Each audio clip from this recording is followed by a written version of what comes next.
പുനഃസംഘടന പൊതുവെ പരിശോധിച്ചാൽ സാമുദായിക സമവാക്യങ്ങളൊക്കെ കൃത്യമായി പാലിച്ചു എന്നുള്ള ഒരു വിലയിരുത്തലുണ്ട്. എങ്കിൽ പോലും കൊടിക്കുന്നിൽ സുരേഷ് പറഞ്ഞ വിമർശനത്തെ താങ്കൾ ഏത് തരത്തിലാണ് കാണുന്നത്? ഈ പാർശ്വവൽക്കരിക്കപ്പെട്ട സമുദായങ്ങൾക്ക് ഒരു പങ്കാളിത്തം അതല്ലെങ്കിൽ ഒരു പരിഗണന കിട്ടുന്നില്ല എന്ന വിമർശനത്തെ. ഈ പോരായ്മകൾ തുടർന്നുള്ള പുനഃസംഘടനയിലൊക്കെ പരിഹരിക്കപ്പെടും.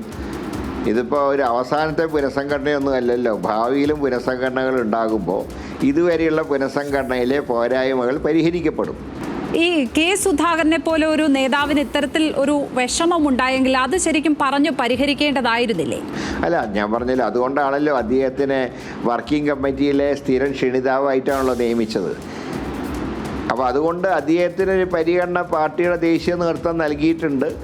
തുടർന്നുള്ള പ്രവർത്തനങ്ങളിലും അദ്ദേഹത്തിൻ്റെ സജീവ സാന്നിധ്യം പാർട്ടിക്ക് ഉണ്ടാവും എന്നുള്ള കാര്യത്തിൽ സംശയമില്ല. അദ്ദേഹം എല്ലാ കാലവും പാർട്ടിക്ക് വേണ്ടി നിലകൊണ്ട ആളാണ്. മാർക്സിസ്റ്റ് പാർട്ടിയോട് ഒട്ടും കോംപ്രമൈസ് ചെയ്യാത്ത ഒരാളാണ്. അങ്ങനെ ഒരു വ്യക്തിയുടെ സേവനം തുടർന്നുള്ള തെരഞ്ഞെടുപ്പ് വിജയങ്ങൾക്ക് പാർട്ടിക്ക് ആവശ്യമാണ്. അത് ഞങ്ങൾ പരമാവധി പ്രയോജനപ്പെടുത്തുകയും ചെയ്യും.